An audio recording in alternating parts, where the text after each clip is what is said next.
All right, guys, what's going on? It has been a very long time. I can't even remember when my last stream was. Hope everybody is doing all right. Let me put the music back on. Say hi to some faces here in the chat. Mohawk, welcome in. Lil R, Ben Matello. Wait, is this not? Oh, I don't have this on. The chat select here. But you know what? I can add that though. Browser and existing chat select. There we go. Hope you guys like the new background. So yeah, I am doing all right. Hope you guys are doing all right as well. Mohawk, what's up?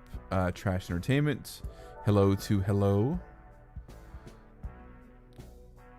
The background is thank you guys. I'm glad you guys liked the new background. Shout out to my fiance. It was her idea actually. So I have as you see here some Earthbound stuff. A very huge Mr. Saturn that my friend Charles brought back to me from Japan. I posted this like a long time ago, but this is like the season 3 oh, there was my coaster. CD that I got signed by Zach and Leo when season 3 debuted. My signed bonsai tree, some amiibos and stuff back here and whatnot. But yeah, I'm gonna kind of just run down of where I've been and whatnot, what's been going on with me. So some of you guys that have might have seen the previous interviews and stuff is that well, for one, I'm getting married later this year. So that has been, trying to wedding plan and everything on top of having a full-time job, having a side job outside of the full-time job, then trying to do the YouTube on top of that, then try taekwondo, fitness, all kinds of stuff, man. It's been crazy. So that's kind of where I've been lately. So yeah, it's just been crazy, guys. Haven't forgot about y'all. A lot of the times I've been kind of working on stuff in the background. I have a couple of interviews as well that I've been working on the background, both Cobra Kai and non-Cobra Kai related. That keeping up with cosplay. Also trying to. My hair is in my eye, and my hair is also like super long now because I'm kind of growing it out for Miyagi still. So thank you, Mohawk. So yeah, that's kind of what's been going on. The long and short of it. So there's still some videos I've been working on in the background. I have not forgot about analysis content, but now it's just kind of, I was talking about this with my YouTube coach the other day too, is just trying to maintain consistency and, then, it's like Karate Kid and Cobra Kai, right? Quality over quantity. So it, yeah, that's just kind of what I've been trying to get into. But if you guys ever want to find me, I'm much more active on Discord. Excuse me, I usually post like once a day there too. Oh, also I had came out with COVID for the 3rd time about a couple weeks ago, so that also was not fun. So what's up, Cobra Kai rapper? Wait, why did that message get deleted? Oh, I see. Hey, what's up? What's up, dude? Hey man, what's going on, man? Thanks for stopping in. So yeah, that's kind of just what's been going on. Before we jump into the review, I also have some friends that'll be joining me here a little bit later on. So I'm trying to think what else has been new. Keeping up with the gaming channel, I've been posting lots of clips and VODs from lately and previous stuff at Stryfe's Gaming Realm. So definitely check that out if you can. So yeah, Stryfe's Gaming Realm. Let me actually post that real quick, and then I promise I'll talk about the movie very soon. Just trying to kind of like get everybody up to speed of where I've been and whatnot. So I am very getting close to getting this. Oh, there's our other guest too, or at least I think so. So yeah, been doing that. But yeah, so the movie, I'm gonna kind of give my brief summary on it without kind of going into too much detail. Let me fade out here a little bit. Have another one of my Stryfe hot takes. But yeah, so overall, I thought the movie was not as bad as I thought it was gonna be.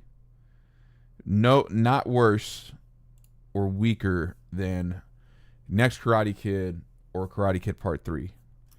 What's going on, Chico Wee? Still below Karate Kid 1 and Karate Kid Part 2, obviously. Overall, 6 out of 10. I think it's a little tough because I think I see why a lot of people talk about why the movie is rushed. I think if they would have devoted like 30 minutes more, they really would have kind of expanded on the Miyagi-verse side of things, so to speak, even though now it's all canon, but yeah. I think that's kind of where it's at, or at least in my opinion personally, because and of course, guys, we will be talking about spoilers. So if you don't want to get spoiled, jump out of the movie, or not the movie, jump out of the live stream. So because Daniel comes in a little bit later on, and I mean he does offer substance to the movie, but I feel like what kind of like turned me off is that hey, what's up, Thanura? The main thing is just that like it opens up with the big with the scene from Karate Kid Part 2 where it's Daniel and Miyagi already in Okinawa. I think it's the day after they arrive. Daniel visits Miyagi in his dojo, and then he explains the Miyagi family history. Then they kind of intercut it to where it actually, that some of Miyagi's ancestors, when they were in China, they met Mr. Han's family. So, to kind of answer your question, hello, yes, I think it is technically canon to Cobra Kai because it takes place after Cobra Kai, season 6. It's hinted at. It's been a few years, basically. Excuse me. So I have a little bit of a lingering cough. So then the problem for me was like I didn't mind that they kind of like explained that. I was like, okay, well that's interesting. Because then at that point, it kind of, it does do a little bit of retconning. But then it's just like none of that really comes into play almost until like the last minute. And I think that's why the movie is rushed. So that aside, though, the acting, Ben Wang's great, first of all. They even joke at one point, like the characters kind of joke. It's joked about that. Sorry, I'm getting the actor and character's name confused. Li Fong is a Chinese Peter Parker. But, like, realistically, I think, like, if there was, like, an alternate universe Peter Parker, Ben would be fabulous and, be a great choice to play him. So, Joshua Jackson, also, for those of you guys, older fans like me, Charlie from the Mighty Ducks, of course, really, really carries, he also kind of helps carry the film, in my opinion. It had some of the familiar formula. It wasn't too predictable. It was interesting how they kind of changed things up a little bit because you then have like a student teaching the master and not just from like a like a heart to heart, but like almost like kind of a physical aspect too. But yeah, I think that's the only thing that's kind of rushed. But overall, I still kind of give it. I would say I give it a 6 out of 10 personally. That's just kind of where I'm at to it. Not bad, not terrible, fairly decent, but because the fact that it was rushed, I think if they would have spent a little bit more time on that, that would have helped, honestly. But yeah, I mean, I would say watch it if it's as like before it goes out of theaters, if it's like kind of like on the lower end, it's not must see. But like I said, it's still way better than Next Karate Kid and Karate Kid Part 3, which, both those films have their highlights, but for me, it's just, just kind of like Karate Kid Legends. There's certain actors that kind of carry that film. Like, for example, in Karate Kid Part 3, I mean, Thomas Ian Griffith, Sean Kanan, and Pat Morita single-handedly carry that film. I think, and just Next Karate Kid, obviously Pat Morita carries that film very well. Does have some good scenes with Hilary Swank as well. But that's just kind of where I'm at with it. Personally, those are my thoughts on the movie. I'm going to be having some friends here joining me here in a couple minutes to kind of explain it. But that's kind of what I've thought about it personally. It was still fun. And guys, I will talk about the big cameo too for a quick second. So if you don't want to hear who it was, but Johnny does make an appearance. He is the cameo at the end. which I thought it was done really well. Some of the little jokes were a little hokey, like some of the slogans they were coming up with, but that was it was still really fun. It kind of had, like, when you think about it, like who should have been the cameo, it was basically going to be either him or Miguel personally is what I thought, or maybe even Robbie, but glad they kind of went with Johnny. So yeah, those are my thoughts on it, and I agree. And here's the other thing too, right? I think this film could have been good even without the Karate Kid moniker. Because, like, if you take away the Mr. Han aspect and you take away the Daniel aspect, as like Thanura is saying, Thanura, I may be mispronouncing, I'm sorry. They really carried the film. And it's kind of interesting how they do, like, the flip-flop where it's, instead of, it's a Miyagi teaching a Daniel, now it's more so, a Daniel teaching Miyagi. So yeah, that would have been really, really cool, personally. But I think that's the only thing, and maybe I think if they'd have done a little bit more expanding on the lore of like Han and Miyagi, it probably would not have been so bad. So welcome in, Spidey fan. So yeah, let me just see. Good, are you good, guest? Oh, he's ready. Okay, so before I bring him in, I'm going to give my usual rousing intro, the little razzle dazzle like I always do with my interview guests and stuff as well. But this guy, I owe a lot to, mainly because if it was not for him, I would have not had a lot of great pointers when it comes to like my interviews, not only with Cobra Kai, but with Power Rangers and, all the great wisdom and knowledge.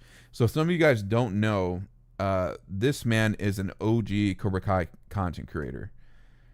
And what I mean is like OG, I mean like OG, like since the YouTube days.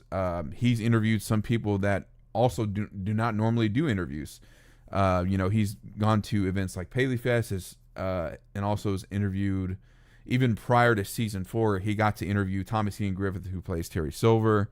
Got to interview Tanner Buchanan, Mary Mouser, some people that don't hardly do any interviews, even some like the OGs that we may not have like heard a lot from even before Cobra Kai, which of course the actor for Freddy Fernandez, for example, and also I'm totally jealous that he's like basically best friends with with Chosen and the Yuji Okamoto. But so it is my pleasure to bring up, and actually I need to switch scenes here, my buddy Peter, aka Cobra Kai Kompanion. Peter, how are you doing, my friend?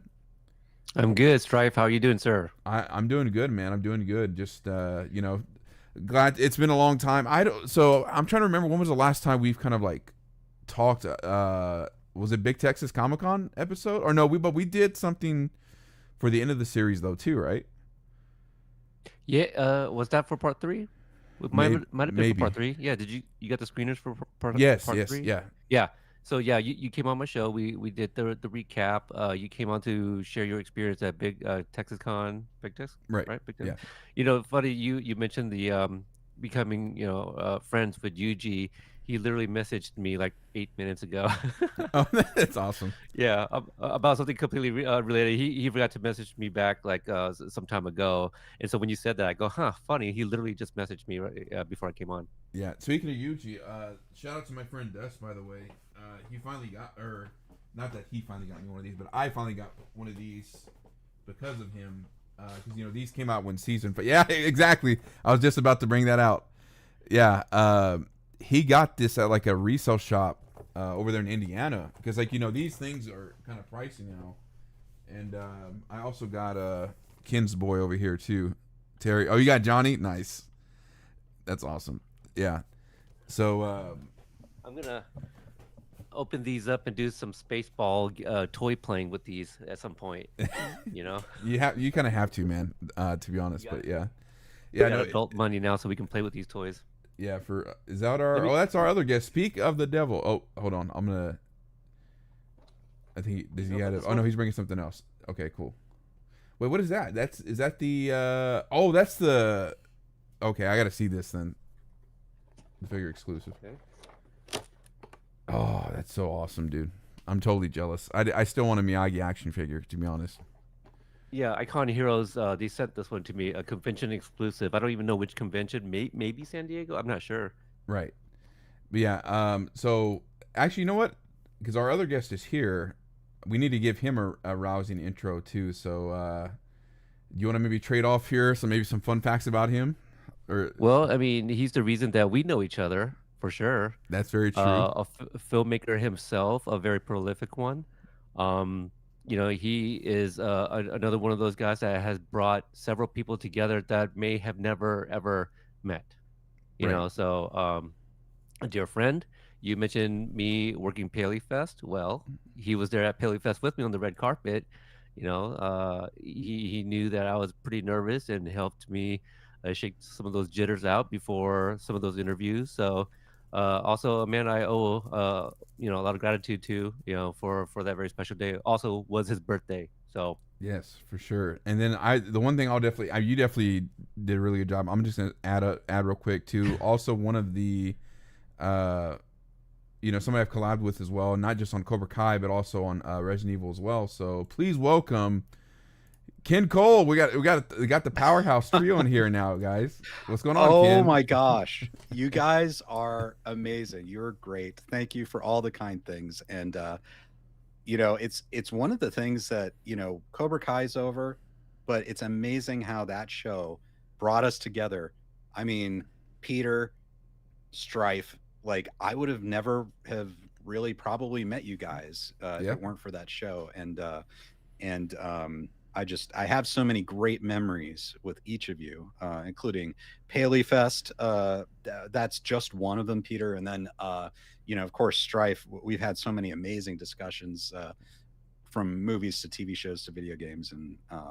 And so anyway, great to be here. Great to be here. Yes, of course. Ken, great to see you. And why do we look like some sort of signal bar? Is anybody else seeing this? Like, yeah, I think it just works out perfectly. The light reflection.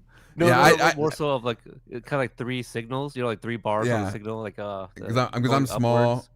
Oh, yeah, it's just kind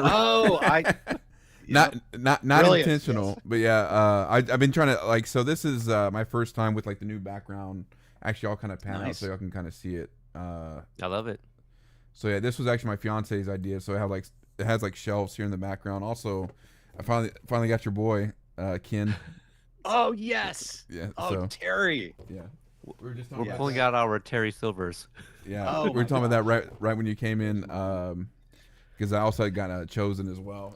Thanks. Oh wow. Online, so yeah, you guys got some amazing action figures. My goodness. So like the Miyagi Daniel. Oh yeah, that one was really good. Yeah. Actually, did Peter cut out? Oh yeah. Sponge. Oh, that's perfect. Bucket. Oh yeah. Paint. He's got a paint bucket right there too. A regular bucket for the washing. So paint defense, chopsticks. Yeah. That's awesome. But I mean, they can never get Daniel right. Yeah, it's always like one of those things. Like, it was it's kind of crazy. But yeah.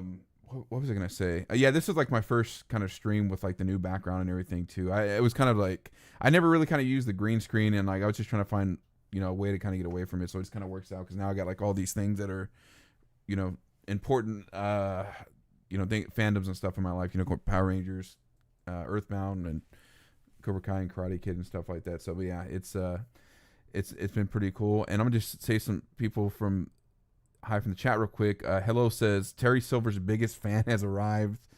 W figures from Spidey Fan 64. Margaret, hello. She says hi from Peru. So yeah, guys, this is this is kind of like I remember there was like another stream we were gonna do where it was all three of us, and I think I can't remember what it was, but it didn't work out for whatever reason. So it's very fitting that we're all back together and just doing this and whatnot. So but yeah, guys, I guess let's get started. I kind of gave my thoughts already, but I definitely want to talk in more detail with you guys. As I've kind of told the chat, it is spoiler discussion. So if you guys don't want to hear any spoilers, of course, feel free to leave the chat. But I guess Peter, we'll start with you. What was like your initial thoughts like on the without going too much details? We'll kind of discuss aspects like initial impression of the movie, overall thoughts. What did you think? I went with a group of four, or it was four total, including myself. I went with one of my buddies who's also a big Cobra Kai fan. He's also been on the podcast a few times. I went with my brother who watches Cobra Kai. I don't know how big of a fan he is, but he's seen all the episodes, and we thought it would be fun to join, go together and watch a Karate Kid film in the theater. And the fourth person is a neighbor of mine who, for the longest time, had no idea I did a YouTube channel or a podcast about Cobra Kai. And one morning, my wife walked out our daughter to the school bus wearing my Terry Silver Cobra Kai hoodie, the black one from season 4. And she was like, "Oh my God, you watched that show? It's so good, right? Like that last, like she was just raving." And she's like, "No, wrong person. That's Peter." And so she started talking to me, and she found out about my visits to the set, and she's like, "Oh my God, my nieces, they would just, they would love these." And so she was a big fan, and she was like, "Hey, that movie coming out, we should all go see it together." I'm like, "Oh, 100%, let's do it." And so I reached out to her, when we decided when we would go, and she purchased her ticket immediately and got the seat right next to us. So we made it a thing, and we all walked out of it enjoying it. We had a lot of fun. We had some audible laughs, and we just had a good time. Kind of checked our brain out at the door, and just just took it at face value. And we all had our expectations and stuff like that, but yeah, that's what we came out of it. Just we had a good time watching it. Yeah, no, that's awesome. Okay, something funny you said, not related to the movie, but I kind of want to ask really both of y'all this. Have you ever had like a thing where somebody just like, maybe somebody knew that you've known or whatnot, and they're like, "Oh, you're a fan of Cobra Kai, right?" Like, have you ever had that? Like, of course, not knowing you're a content creator, because like I remember one time in like we were in HEB, which is like this. I think Peter knows what HEB is, but Ken, it's like a Texas Walmart down here. Really Okay. produce and stuff like that. So I think I was wearing a shirt or a hoodie at one time, and this guy was like, "Oh yeah, you like Cobra Kai, huh? Like, what do you think of this coming season?" And I was, I kind of gave my brief thoughts, like, "Yeah, man, it's gonna be good." And we kind of walked away, but my friends were with me, and they always joke about like, "Oh, Strife's famous and all this other stuff," and they're like, "Man, they just just walked away from one of the." Like from a Cobra Kai YouTuber, and they didn't even know it. So it's always like I always kind of like make that joke where like somebody's asked me like, "You've seen Cobra Kai?" I'm like, "Yeah, I've seen it, once or twice." So, but I'm kind of curious I, if that's ever happened to y'all. I have a couple short stories. One where I was actually Strife. It was shortly after meeting you down in Texas. It was in Corpus Oh, Christi. okay. I was actually going through TSA at the airport of Corpus Christi, heading back home. And as I got through, I was actually wearing like my yellow Cobra Kai shirt with Johnny on basically Johnny's flyer from season 1. Him doing Right. this, and it's on my back. And so like I'm gathering my things as I go through the screening, and like two agents were kind of pointing at my shirt, and like I kind of heard them talking about it. They go, "Hey, we like your shirt." And I was like, "Oh, really?" And I was like, "I do a YouTube channel and stuff like that." I started showing them my things, and they're just like, "Oh my God, wow!" So that was kind of That's what awesome. you're asking. And the other one was, matter of fact, I think I was wearing the exact same shirt, and I went to go meet up my son at the park, and he likes to play basketball there. And I walked out onto the court, and all of his friends were like, kind of like covering their mouths and like, "Oh, hey, such and such's dad is wearing a Cobra Kai shirt." And I was like, "Yes, you guys like Cobra Kai?" They're like, "Oh yeah, it's we love it." And I was like, "Did he not tell you that I do a YouTube channel?" They're like, "No." And same deal. Like I busted out the phone and showed them like all these pictures with the cast members, and they're like, "What?" I go, "I'm surprised he's never told you," because I don't know, maybe it's that thing like my dad's a YouTuber. Like how does that come up? You know what I Right. mean? Because he's tried showing people at school like the channel and the interviews, and they don't believe that's his dad. Oh, you know? So, yeah. but yeah, those are the two that come to mind. That's awesome. Yeah, Ken. What about you? I think there was just one time I was walking my dog down the street and I was wearing a Cobra Kai shirt. And, you wear your shirt, Cobra Kai shirt, as you do throughout the day, and you don't think anything of it. And I was just walking along, and then someone was in his yard and said, "Cobra Kai, man." And I'm like, "Yeah, it's a great show." He's like, "Your shirt." I'm like, "Oh, yeah, I'm wearing the shirt." So that's really the only time. So, um, Yeah, I'm always like a little timid about it too, because like then somebody else will bring it up, like, oh yeah, my friend, you know, kind of like Peter was saying, like, you know, his son will say like his dad's a YouTuber, and then like, you know, I have a friend, he might not be in the chat, but he's probably listening. I call him BPG. He's like, yeah, he's like, go subscribe, you know, Stryfe the Warrior and whatnot. He's like, this guy's famous. I'm like, dude, stop, just like stop. They don't have, you know, only if they like it, you know, and stuff. But yeah, so, but kind of back to the question. But Peter, I will say you brought up a good point. That was the best way to kind of approach it too. Just kind of go in, no expectations. I mean, obviously it's like its own movie. So, Ken, yeah, tell me about your experience and you know, initial impression of the movie. Well, it's been a long time since I've done a live stream, and I remember doing a number of live streams where I was really hard on this movie just for fun, you know, just because at the time it just seemed like, well, what are they doing? They're making this movie without John, Josh, and Hayden. You know, what's happening? You know, this seemed, you know, and so going into it finally as it came out, I really just wanted to put all that aside and go in and just see what they did, because obviously everyone involved is trying to make the best movie they can, and this will be the first was the first you know, Karate Kid movie that I saw in theaters. Same. You know, so you know, and this is the first time in what how many years is it now? 36 years since Ralph Macchio has played Daniel LaRusso on the big screen, you know, and so you know, kind of cool. And then you've got Jackie Chan and Ralph Macchio together and everything. So I went with my wife. We went the first day it came out, and yeah, I put everything to the side and just kind of let the movie be what it was. And you know, I had fun with it.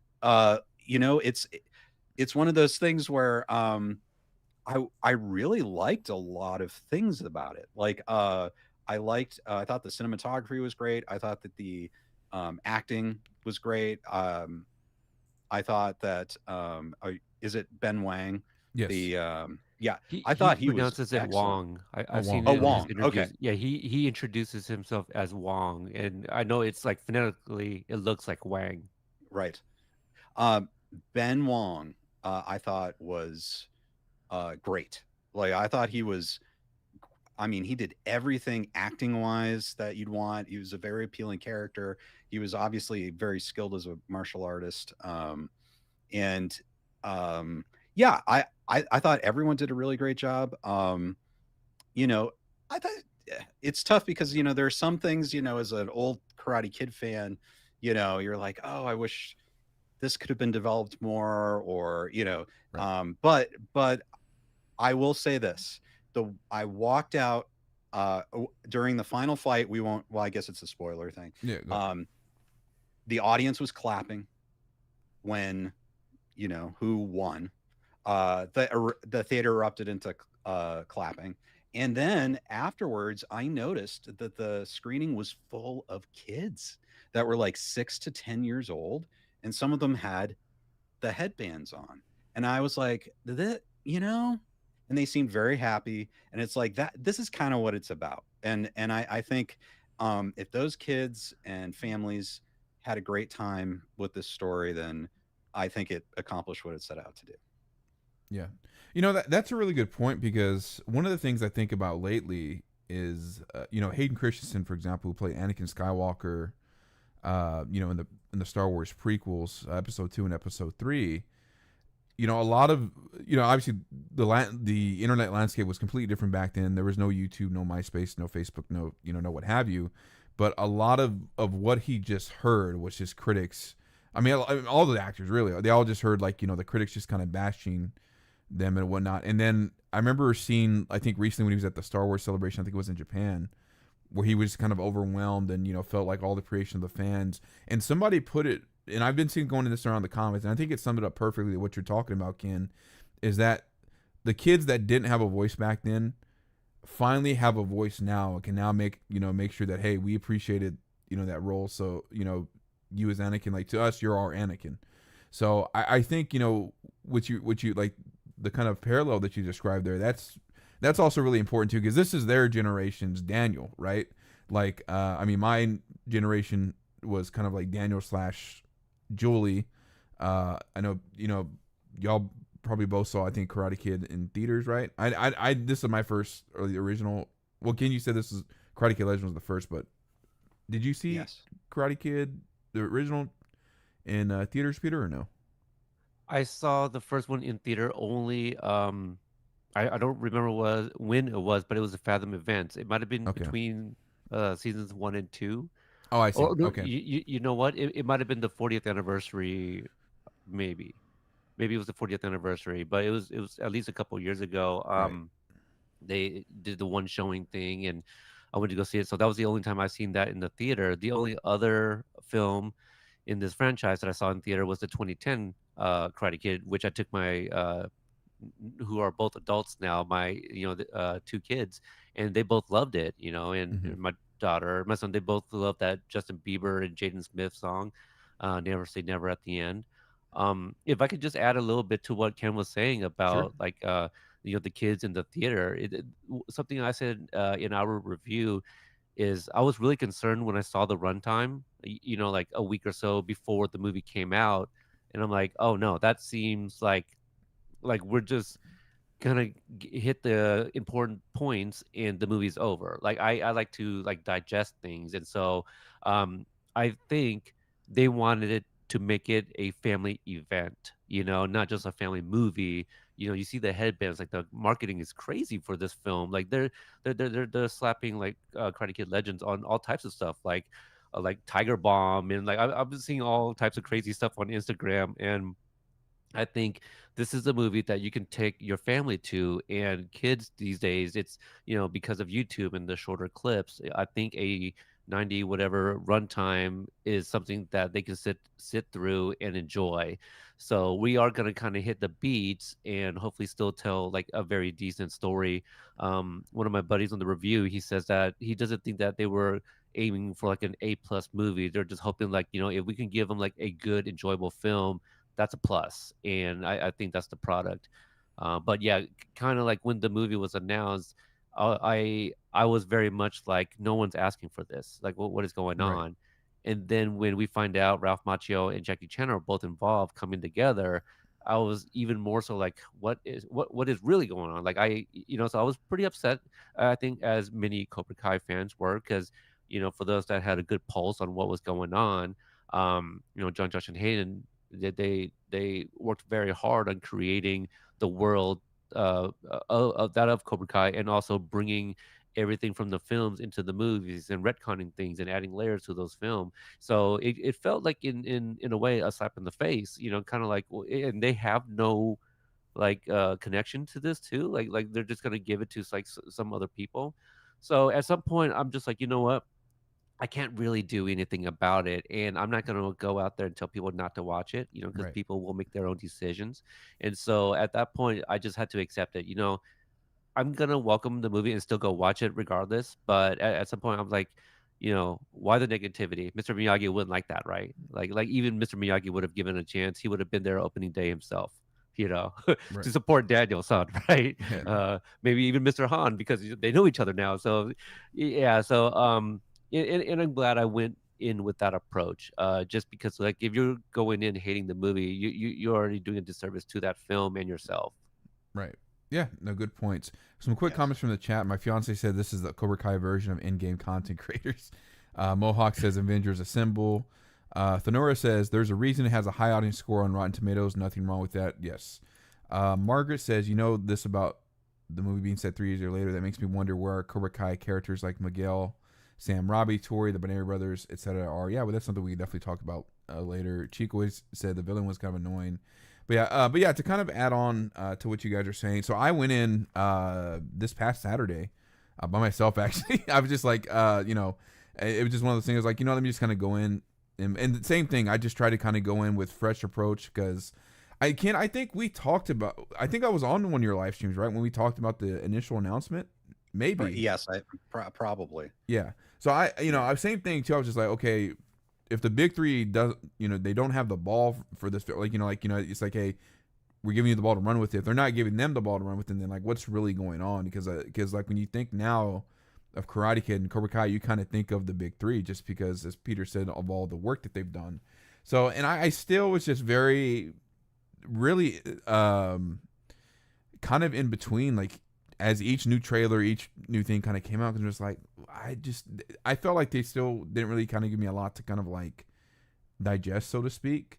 So I just tried to, was like, you know what, I'm gonna go see it out of curiosity, see what, see what's going on, and then we'll just kind of go from there. Yeah, as both of you guys were saying, Ben Wong, I mean, phenomenal job. Easily one of the guys that carried the film. I thought Joshua Jackson's character as well really carried the film too. Those two, and this was something I was kind of saying before both of you guys were on screen. I even really thought that if you took away the Karate Kid name, and like say Mr. Han and Daniel weren't in it, it really could have been some kind of unique story on its own. Because instead of like having a teacher train a student, now you're having a student kind of train a teacher, so to speak, or just show them a different. So I thought that that approach was really unique.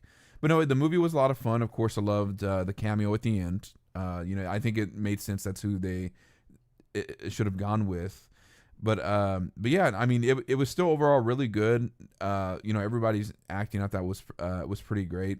But like one of the things too is like what Peter was saying. Just I think one of my main things, and this could something we can kind of like go more in detail. Is just that I think had they gone like 30 minutes more, and I see what Peter's saying too about the reason of like, hey, attention span, families, and stuff like that. But if I think it would have done that, it also really would have. One, they could have used that to expand on, Han, Miyagi, and Daniel, and how that's all kind of like connected. But I think that also would have maybe been a treat for like the Cobra Kai / Karate Kid veteran fans like us. I think that would have been really cool. But also too, I mean, I guess my guess is maybe they were just at Sony's mercy, no pun intended, of just like, hey, this is what you got to do, put it out, So, don't know what you got, guys. I know Peter, you kind of talked about it. Ken, I don't know if you had any, or either of you guys had any thoughts to add. We don't know what's on the cutting room floor. Right.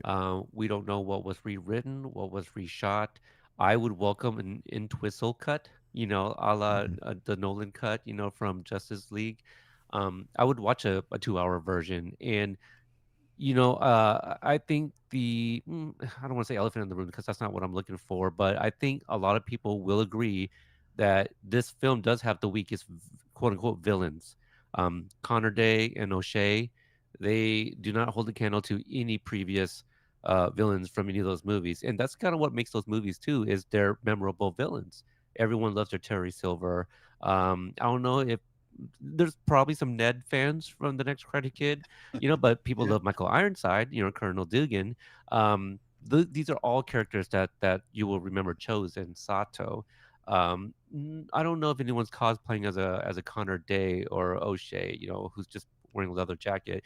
I could see like a studio exec saying, you know what, we got to cut the run time. This is too long. Let's combine the loan shark and the guy that runs the gym. Because I didn't even realize that the O'Shea coaches Connor or something. Like he was in his corner towards the end of the film during the tournament. I'm like, oh, is that something I missed? Or are we supposed to know that?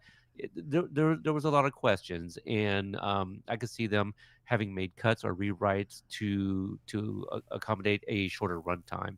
And so that's kind of the things that people have been saying. And a lot of the our mutual friends on social media, I think the consensus is pretty positive, and a lot of us are saying like if we could just get a little bit more to flesh out these characters, we would have enjoyed it much more. That's really like 9 times out of 10. That's what I'm seeing. A Yeah. lot of the criticisms that were like bad. I think I saw mostly like shortly after the previews and the screeners. A lot of people were low on it, calling it empty and stuff like that. But these are also critics, and that's what they're supposed to do. Right. And I think a lot of people over the last few years have maybe looked at that audience score, that popcorn score, more than the critic score nowadays. Because when it came out that it was 55% rotten, I said, "There's no way that I'm gonna like dislike it that much." And so I thought the 55% Rotten Tomato was a little unfair, but I can understand it from a critic's point of view. Hmm. So yeah, that's something I definitely want to talk about is Conor. But Ken, let me hear your thoughts on this as well. Yeah, what I'll give the villains in this is the actors playing the villains, I think, did an amazing job with very little. They had, they were very much one-dimensional characters. I thought Connor Day, it's weird. He had a great look and presence. I don't know. It was like a mix of various Karate Kid villains and vibe. Like he had the vibe down, and he even had that little The man silver bun ponytail. ponytail. Yeah. Yeah, yeah. And he kind of I don't know if you agree, but he sort of resembled Nick Marini maybe a little bit, kind of a beefed out Nick Yeah. Marini.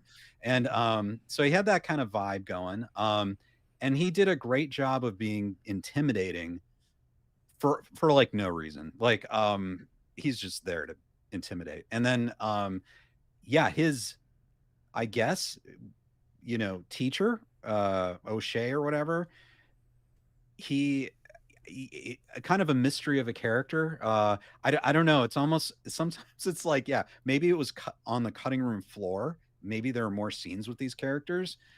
Maybe they're like, how do we not repeat Crease again?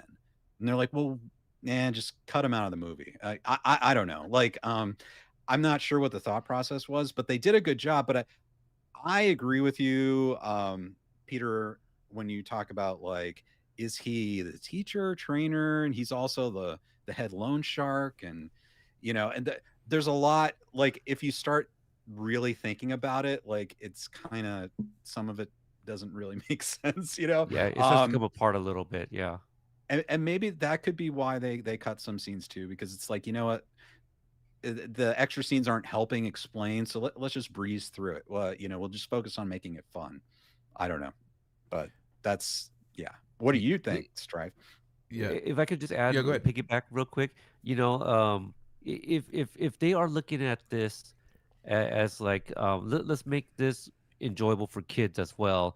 If we are chopping a lot of sequences with O'Shea, well, let's give him a bunch of henchmen because that makes him look even more bad, right? Because that's what we got, And so maybe that's what it is too. Like not necessarily for people like us, but for the kids to understand how bad this guy is. Because I'm thinking like it's a little unnecessary to be a gym owner that like has all these guys kind of doing things for him. But I do agree with what you said, Ken, about Connor Day's like presence. Like he is intimidating. I love that sequence on the subway. Mhm. It's a little bit, and I think that's probably his best sequence. The thing at the carnival was fine, and you see a different side of Connor and Mia together, and so that was interesting. And the stuff in the tournament, like I think he's a skilled fighter. The stuff on the school courtyard where like the one hand, I thought that was a little much, because you are really setting this guy up to be a really big bad, but because we're kind of breezing through this movie, uh, you know Ben doesn't have that much difficulty in the tournament towards him. Gotcha. Yeah, Yeah. that's some valid points. Yeah, no. So about O'Shea. So that very first scene, they do, or I forget. I know the actress is Sadie. I forget her character name already, but Mia. Mia. Yeah. Yes, she states that like he owns the gym, like all in the same sentence, and that her like it's funny. Like it's funny. She's like, yeah, he owns the gym. My dad borrowed money from him. Don't train there because it's when it's kind of funny. So I think they were very like exposition like. Da, da, da, so, but yeah, no, but Connor though, yeah, no, I liked him. I definitely thought of Terry Silver immediately when it kind of came to mind because of the height difference and then, like the reach advantage, and all that too. I think you guys are right though, as far as the point that, like, will he be memorable though in the comparisons of Johnny, of Chosen, of Mike? That's and it's also kind of like those are also very tough acts to follow too. I definitely saw like some of the parallels between Johnny because of like, hey, it's ex-girlfriend who happens to be the top student. And then of course there was also that one scene during the training montage. He's like, well, hey, I already scored the point. And then O'Shea's like, like, hey, kind of basically like paraphrase, we don't train to be merciful here, and stuff like that. I think the only thing I just wasn't too sure, I felt like was a little too exposition slash explained away was the carnival scene, because like it would have been cool to see like the lead up and the after instead of just kind of hearing just what Mia just said, like, hey, no, I didn't make a mistake. You know, I thought that was just kind of like a little rushed in that aspect. But yeah, there's that. I do say I thought the athleticism though was really good from him. Definitely just, you know, because I've been training more in Taekwondo. I've been now it's, you kind of look at the choreography like in a different light. So I thought the athleticism was great. I do see your point though about the final fight, because it's just like, okay, now that you've trained for this guy, like, do you? But I thought they handled it okay, because like they kind of definitely made Conor like out the gate have the advantage. But some of the point system, it was just kind of hard to keep track of. Like, okay, was that really like, you know, tied to tie and whatnot? I do like though that instead of like relying on a big technique, I do like the concept that they went with of just like, hey, we're gonna use that as a feint, and then, you know, you kind of navigate the situation to score that last point. So I thought that was really good. But I think would you like? I mean, we're all in agreement as far as that. There should have been some more development for both Conor and O'Shea, because especially even with like the fight that oh my god, now I'm forgetting Joshua's character's name. Victor. Was it Victor, yes, Victor. I mean, that scene did make me hate O'Shea. Like at the end, it's like all of a sudden it's like he was winning, and then all the, you know, like the dirty fighting. But yeah, that, I mean, I definitely agree with some of your, you know, the points that you guys are making here. What else was there something else specifically you guys, you know, didn't like about the film or thought could be tweaked? Something I could have used a little bit more. I could have used a little bit more Alan. You know, the tutor friend. Oh yeah, You know, the Bastard Boy acoustic singer. yeah. It probably has one of the biggest chuckles for us. You know, when he started singing. What was he singing? I Want It That Way. Yeah. Right, on the guitar. So I could have used a little bit more of him, because he had some really great moments. I mean, he's kind of like your Dimitri. He's your comedic relief. He had great moments, but I wish he could have been like more sequences as him and Ben being friends. Like, you know, he's there for certain things, but one of my favorite moments is when Ben has that black eye from, you know, getting in the fight with Conor, and then Oh, like there's that little joke about, like, you know, not crossing his mom, and Alan's like, did she do that to you? You know, All right. just the deadpan look and the concern. You know, like, is this something I need to report? They're like, I'm a tutor here. Like, you know, you can trust me. So like he did great with the little bit that he had too. You know, so a lot of people were kind of like, it's just a lot of it is, I don't want to say underutilized, because we just feel that there were a lot of cuts made to dialogue and whatnot. To add on to that, Ming Na Wen wasn't really used as much as she should have been either. And I know she's like a powerhouse actress, so that's like, I definitely agree with you there. And then yeah, now here's a question really to both of y'all too, and then can also want to get your thoughts as well. There's also there was a still before the movie came out where they were all like all the heroes, so to speak, were in an elevator. Was that cut too? I guess that was. I don't think remember so. seeing that. Yeah, because I shared it. I Yes. shared that picture, and I put the guys in the elevator from Big Trouble in Little China. And so, yeah, like somebody liked it earlier today, so like it came up again as a notification, and I'm like, did we not see that? So at some point, like, I mean, that's got to be them going to like the final fight. Right. Yeah, that was something I noticed. Ken, was there something else you think could have, like, maybe you didn't like about the film, or it could have been tweaked? Well, I think we've already. There are probably like a number of little things I'd love to talk about, but like something we haven't talked much about: Jackie Chan and Ralph Macchio, and I really loved that fact that they're together and they're teaching him together. I wish we knew more about, you know, the two branches, one tree. Like what, Right. you know, what's the deeper, what does that mean? What does that mean for Lee? You know, you know, it felt like we're kind of going through that pretty quickly. And it was also a little weird, I think, that, you know, Jackie Chan or Mr. Han goes all the way to LA to get Daniel, and then Daniel comes and to help teach, but then Mr. Han's like, no, my way's better. My Yeah. way's better. No, no, it's better to do it this Yeah. way. Like, it's funny, but it's kind of, I'm like, well, I don't know. It's but I think all of that leading up to the final fight, the tournament, it felt like they kept it going quickly, obviously, and it was fun to watch. But kind of like I think Strife, as you were alluding to, um, they really didn't go into like the rules. There wasn't like that progression through the tournament where you felt tension for Lee, like is he going to win or not? It's sort of just, it almost felt like it was on autopilot, really, Mm-hmm. to the final fight. And I and maybe that's the other thing too, is you don't think about it too hard, but I don't. Do you buy the fact that O'Shea and Conor are that dynamic duo, like, could take on Mr. Han and Lee? Like, I feel like it's just so, it feels so random.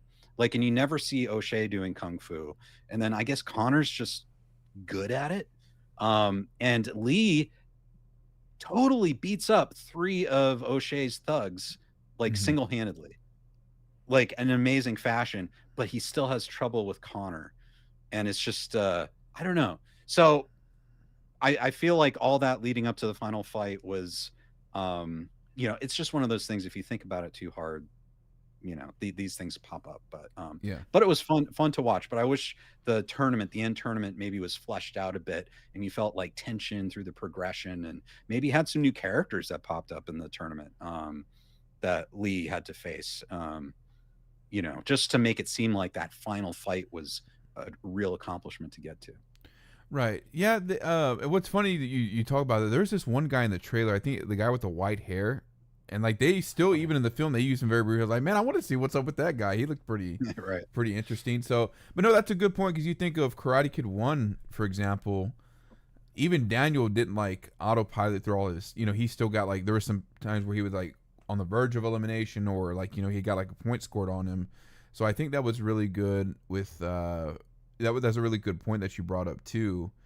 And that's kind of another confusing thing where you get the like, it's just like, okay, why the look from O'Shea to Mr. Han and Daniel. And yeah, that was another thing that definitely got me as well, was the fact that they didn't expand too much on, like, like, okay, hey, I need your help, but like, we're gonna do it my way. It's just like, Right. But I think it was, I will say, like, I did enjoy like how they were just throwing Lee around like, like through the use, like, of the exercises and the simulations and stuff that they were doing. But yeah, that would have been a little bit some more expansion on as well. For me, I've kind of talked a little bit about, like, like the pacing and stuff and whatnot. Not sure if might have to drop Peter down for a second. I think he might take a phone call. Oh, no, is he back? Oh, okay. I had to blow my nose. Sorry. Oh no, you're good. So I'm trying to think of what else. I mean, really, I was saying this earlier for those that are maybe just now tuning in, but Ming Na Wen, very interesting that she wasn't used a lot more.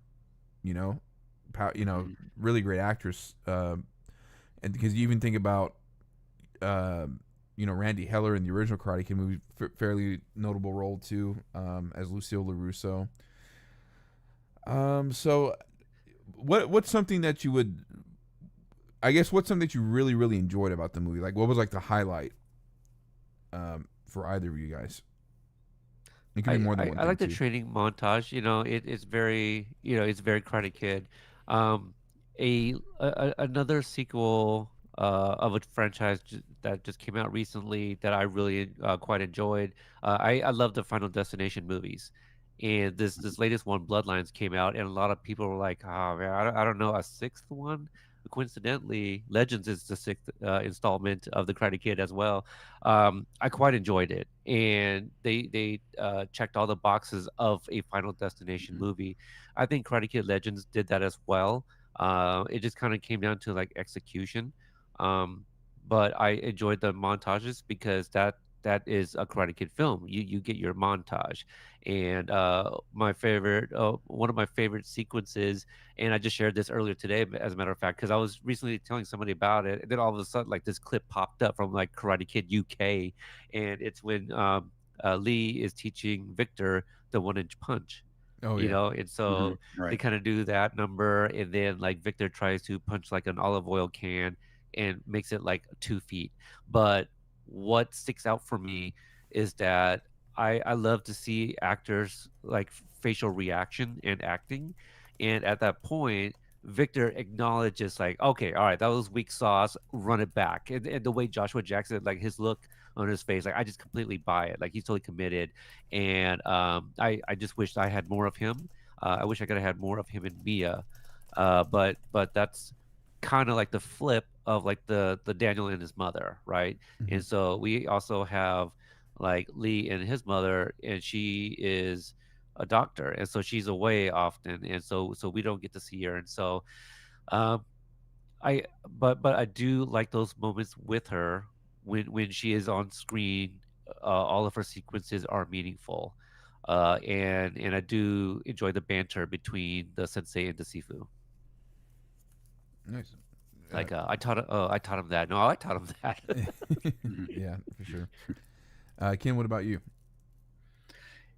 I even though they're brief, relatively brief, I really love the scenes between um, Mr. Han and Daniel LaRusso.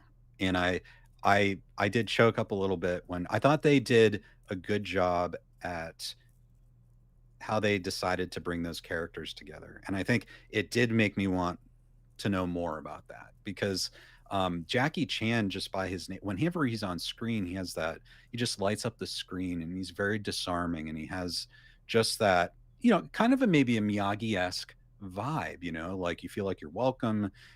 He's going to help you and very calming. And I liked that with Ralph Macchio's Daniel. And I will say, I really liked how he played Daniel in this movie. We all love Cobra Kai, but sometimes Daniel went a little nuts in Cobra Kai. Mhm. But like in this movie, Daniel he was mature, he was calm, he Oh, hold on. My audio might have cleared out. 1 second.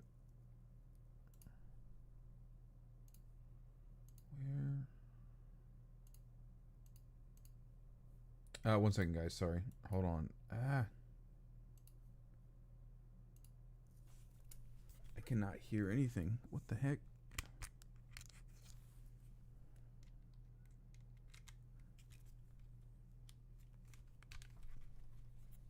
All right. Test, test, test, test, test, test. Oh, great. Now I can't hear anything. What is going on?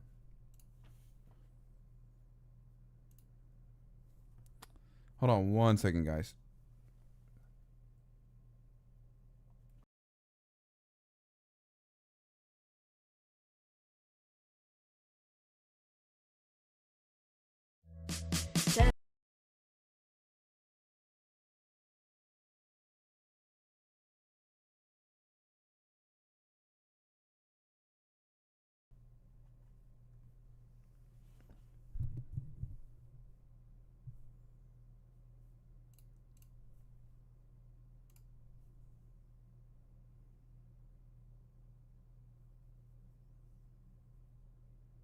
Test, test, test.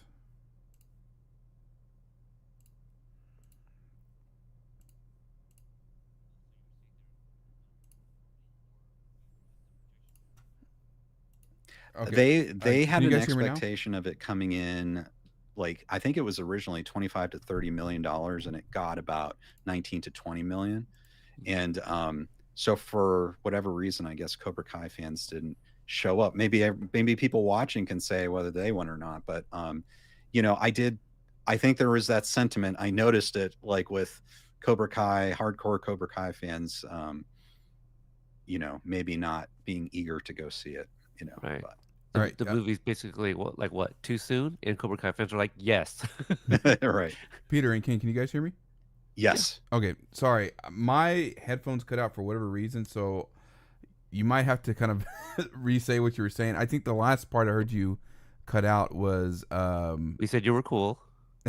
Yes. no, it was you were talking about like how Daniel was more mature, and I think you Yes. came in into I think the where I came in. The last thing I heard you say just now was I think like I guess the budget or the box office or something like that. So Yes. yeah, Daniel seemed mature, calm, well-rounded, and had all the qualities that you would want in a mentor. Um, I think his version of Daniel here would be someone Mr. Miyagi would be very proud of. gotcha, nice. Yeah, no, I agree. I think it's definitely what's going on, Dust. I think it's also it could be finally that like because everything that happened in Cobra Kai, he finally learned, like everything with Johnny and whatnot. So, but yeah, no, that those are all really good points. I'm trying to think of something that I really liked about the movie without just kind of naming some of the same things that you guys named. I mean, I guess it's a good time to talk about it. But before we jump into that, let me also get some questions from the comments. Um, People said they need now we need like a Cobra Kai 2 post credit scene. I guess maybe showing that Cobra Kai is coming back or something like that. Luthien might have just kind of came at the last second of the live stream, but yes, they at the beginning of the movie, they expand on a Karate Kid Part 2 scene where they expand on how Miyagi brought back the secret of Miyagi karate from China. That's how the Miyagis and the Hans know each other. Mr. Level also says, I know the 2010 remake was long, which I feel like was a complaint. I feel like this movie could have been a tad bit longer. Yeah, that's some of the same things we were saying as well. I guess let's talk about it. The big cameo. And of course, we are talking spoilers here, so those guys that don't know, it was Johnny that made the cameo. Let me hear your thoughts on, or I guess on top of his cameo, do you think they could have pulled off another character that would have also worked maybe on alongside Johnny as well? Can I let you start this time?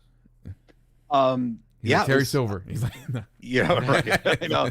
He lives. His hair's all burnt. Yeah, it's like Freddy Krueger now. Yeah, so I think it's always amazing to see Johnny and William Zabka, and I knew there was going to be a cameo. I didn't read the spoilers, but I had a feeling it would probably be Johnny. Mhm. And yeah, it's just great to have him show up and just kind of a cool gift, and it like for people who say that Cobra Kai, the movie doesn't acknowledge Cobra Kai, well, I think the way William Zabka was playing Johnny, that is the Johnny from the Cobra Kai series. That is, Right. there are a lot of different ways you could have gone with Johnny from the first Karate Kid movie, but that is definitely Cobra Kai Johnny. So I think that indicates that this is all part of the same universe. Right. But I think that made sense because Johnny was in the original Karate Kid movie. And so, he has a direct connection to, obviously Mr. Miyagi and the events of the first one. And so I think it makes sense that it's a sequel to the first movie. So Johnny, a character from the first movie, appears. And so you could have had a Cobra Kai character in there. But yeah, I don't know. It just makes more sense, I think, to have, I don't know, keep it in the movies, maybe, at Sure. least for a cameo. Yeah, definitely. Real quick, just because we were just talking about Terry Silver, the Black Morticia Adams says we needed a movie, or they need to release a movie titled "The Revenge of Terry Silver's Ghost." So, but yeah, Peter, what were your thoughts? Along with Quan, the Ghost of Quan. Yeah, Yeah. yeah.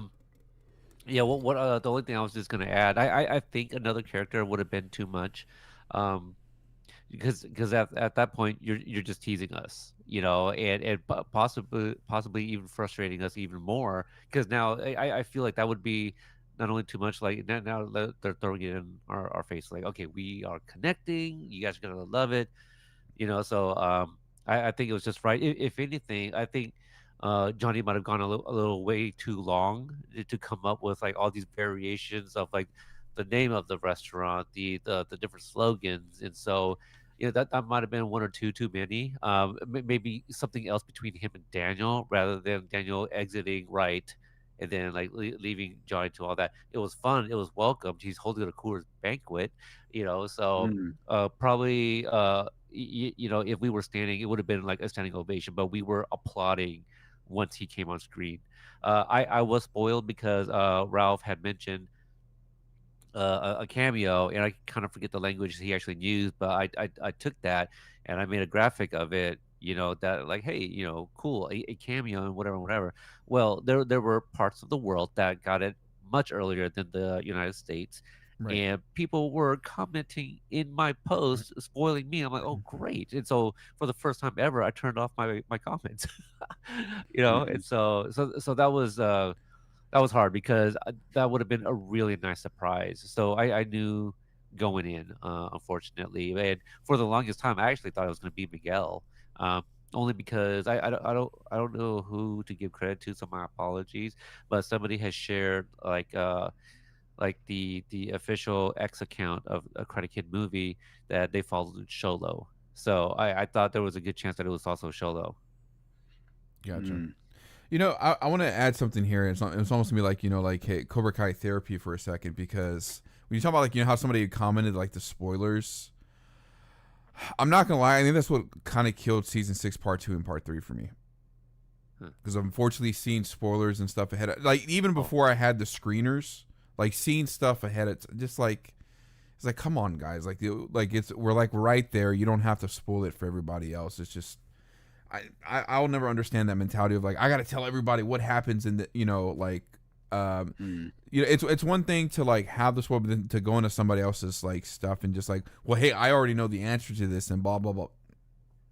I just, like, for me, I think that's kind of what in some ways. I'm not gonna say like, Cobra Kai. I don't like Cobra Kai season 6, but like I think almost back to pre Cobra Kai season 6 days, where it was kind of fun to speculate and like, hey, and then like people coming back to like my video like maybe a year or so later of like, hey, oh my God, Stryfe said this one thing and he was right, which I think the real big one was like, I was like, hey, if Hawk could like tap into like his aggressive side, he could probably even get the likes of Robbie, and of course, Hawk wins All Valley and stuff. But yeah, no, I totally get where you're coming from with that. It's just, that's where I think that's also maybe kind of why I was like a little reluctant with some of the season 6 content as well, like near the end too, because it's just like, even if it's just, and then like when my heart's not in it, I don't ever want to put out something that's just kind of lackluster. yeah. But back to the cameo though, as far as that goes, I think you're right. Maybe more than one character probably would have been a little bit too much. But I think, yeah, Johnny was probably the perfect choice, especially because he was. You could argue over the past 7 years, he's now kind of been the new face of the Karate Kid franchise because of how he's carried the show. But what's interesting too was just that I don't know if this happened before or like after I saw the movie, but I had this dream that like Mary Mouser and not Gianni, but You dreamt of Mary Mauser? okay, that sounds bad. It No, happens. but I dreamt Mary Mouser and what I not Gianni, but Dimitri? no, Oh, Anthony's actor always doesn't it start with Griffin. Griffin? Yes, I had a dream that like there was like an extension of that scene. Sorry, I keep laughing at Peter's comment like, "Oh, you dreamed of Mary Mouser?" Hmm. Clip it, nah. Yeah. But like I dreamt like they like visited the dojo or something, like an extension of that scene too, which was kind of funny. But yeah, that might have been like a little bit too much. But yeah, I think that was just right. Especially, but yeah, I thought some of the his slogans were a little hokey too. I was like, okay, a little bit much, but yeah, the cameo was done really well overall. But so here's a unique question. Yeah. I guess if the big three were given this film, what direction would you think them have taken it if it was like to them like, hey, we want you guys to tie the canon of Karate Kid 2010 and well, obviously Miyagi verse together. You They know, would do it. yeah. I have a sneaking suspicion. Could be wrong. I have no Oh, knowledge. because the late the press tour as of late? No, Oh. just I remember, talking with I don't know, talking with Hayden and stuff, and uh I'm wondering, and then we knew later on that they like John came out and said, "Hey, we're friends of the court, we're there to help." And there were news articles about them, kind of giving notes, on the script.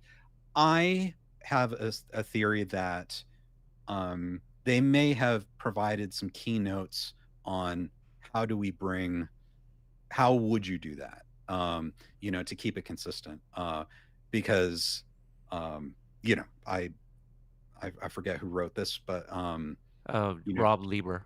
Rob Lieber. Okay.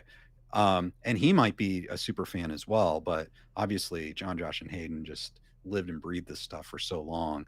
um, I wonder if they might have already had a big hand in, okay, how do we make this make sense? That's just a theory. Yeah.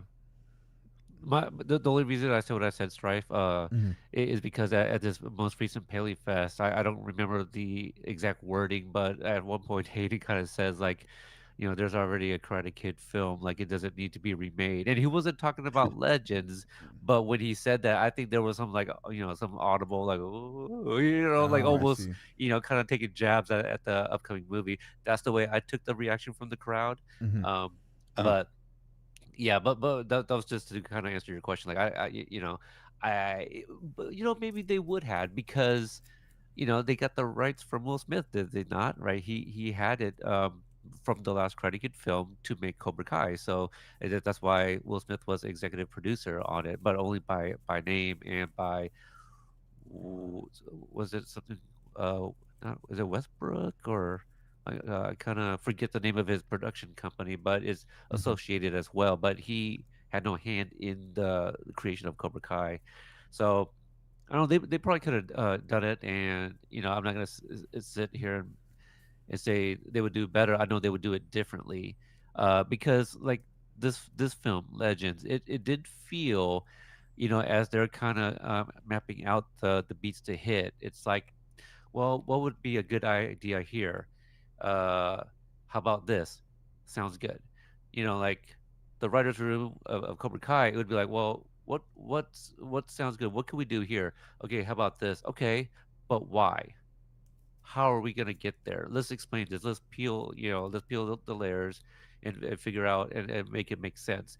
I think that's a lot of the reason why a lot of people going into Legends or coming out of Legends rather had a lot of questions because it's like, well, we got that answer, but why? Because the writing has changed, right? We've been spoiled by six and a half seasons of Cobra Kai Right. and the great writing, and being very intricate with the storytelling because of the condensed runtime for each episode. And so there's a little bit more into the thinking behind the things that people are saying on the show, or those particular beats that they have to hit to make sure that they stay in their narrative to stick to landing for the final season. This one is like, okay, let's give them the Karate Kid beats, and like, well, these are all great ideas, but I don't know if there's a lot of like, but how are we gonna, it's very much like A to C. They're not putting a lot of like A, B, C in there, if that makes any sense. Yeah. No, that definitely does make sense. One thing I forgot to mention with like the cameo as well. I had a feeling, like, thankfully I didn't see any spoilers about the cameo, but I had a feeling it was probably going to be William because of like him kind of like going around with the big three and everything. So I figured he had to be like involved in it, or maybe they were already talking about a sequel. Like, who knows? So that's what I kind of like I thought as far as that goes. But yeah, no, I think maybe something interesting. I think somebody else might have brought this up in the comments too. Somebody was saying had the Karate Kid Legends been split up into like a mini series, it might have done better. I guess maybe that's where kind of the big three shine is very like long term storytelling as far as as far as the series goes. But I mean, I can only imagine like how different the movie would have been with like the big three.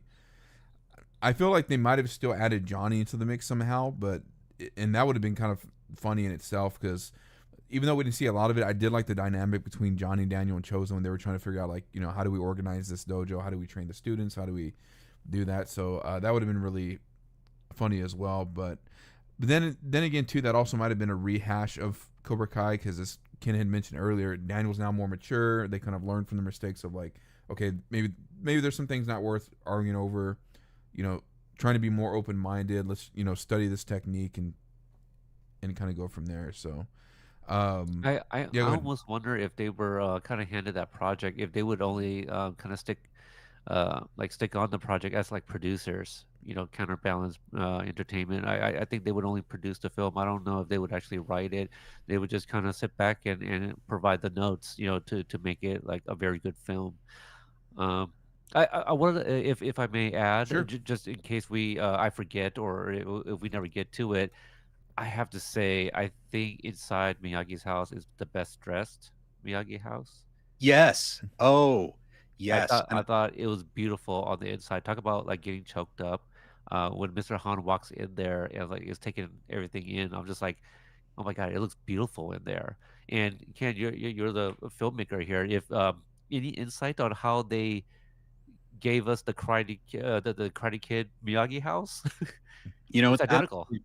I thought the same thing. I loved the fact that not even just on the inside, but the outside, they recreated everything, including like the oil pumps, and like they were working Really? oil pumps on the outside. Like that's very Like, much from the first movie. Right. And what's interesting is it's like it was only that in the first movie.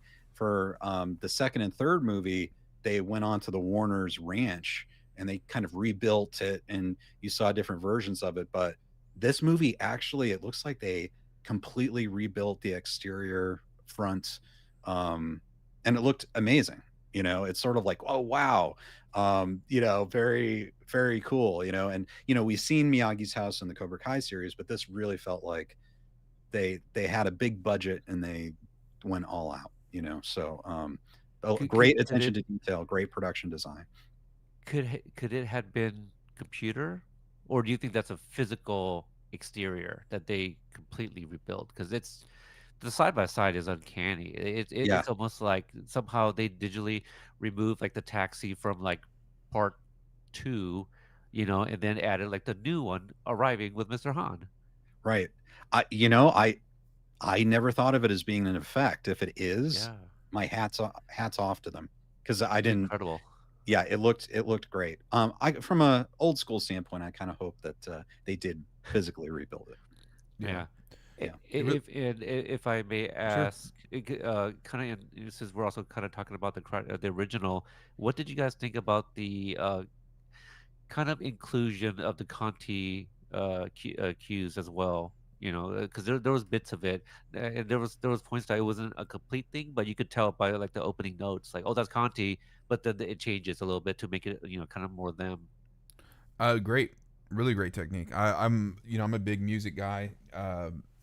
Especially now that I've kind of gotten back into playing drums and everything, and I've studied the soundtracks extensively, especially even with The drums. yeah, not that just drum, but well, both drums, I guess you could say. But even it's funny too, because like when I interviewed Zach and Leo too, I was like, no, you guys really did your homework with stuff, and it's just kind of funny because they're like, oh, I don't remember using that leitmotif, or I don't even remember what that sounds like. So, but I'm really glad that this film kind of really paid attention to that. I love, the leitmotifs from Onto Miyagi's and Fish and Train anytime they're used in Cobra Kai or Karate Kid Legends and what have you. So, yeah, that was really really good. But a quick side note. So like I'm glad that they recreated the house from Karate Kid. Does that mean like Daniel just kind of like just took down a lot of stuff and just kind of hung up his hat with training? I guess because some people were commenting that like it looked vastly different from Cobra Kai to, which I mean I understand obviously if he's like not training people anymore, then he's just kind of, and then when we first see him he comes in from gardening, so Ken, you want to go first, or yeah. It's all part of the same universe. Right. However, I feel like there's a certain maybe continuity that's different. Like the amount of money per minute on this movie is going to be much more than the amount of money per minute on Cobra Kai, like as far as budget. And so it's almost like it's kind of tough, isn't it? It's like it's the same place, but you're seeing almost like a different version of the same place. It's like this is like the maybe the fuller version of it, or I'm sure John, Josh, and Hayden, if they had infinite budget on Cobra Kai, would have done the exact same thing, you know. And so, you know, I don't know. I think maybe it feels like on the series Cobra Kai that everything's happening one thing right after another. Like there are no breaks. It's like there's constant training going on. But in the movie, you know, where this is just maybe a certain point in time, when maybe he's not training anyone, or maybe he doesn't train anyone for a month or two.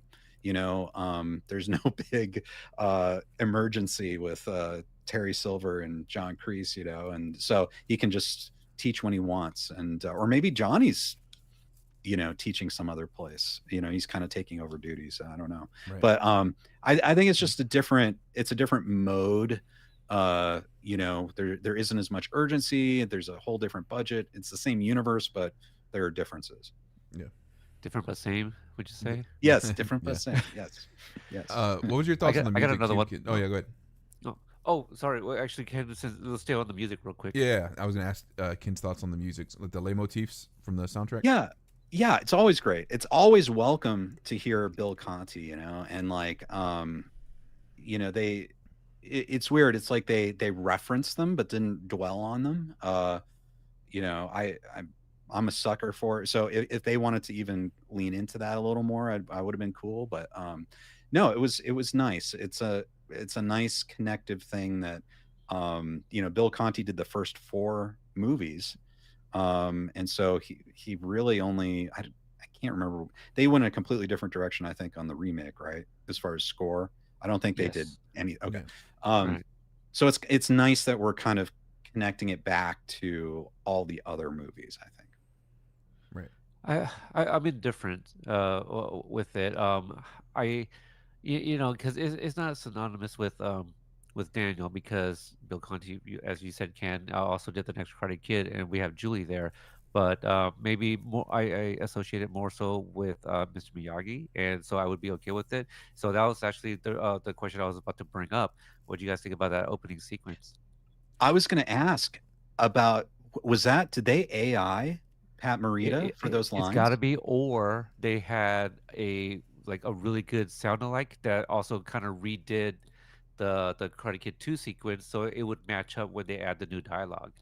That's my guess. There is one mistake though that they made in the intro sequence. Did It you wasn't pick it up, 1986. Ken? It was 1985. Yeah. Oh, And I felt, Yeah, and, yeah. and I was like, I was Back. really in the Yeah. theater. I was like, okay, I'm gonna Yeah. let this one We slide. all But looked at that's each already, other. We're like, Yeah. wait a minute.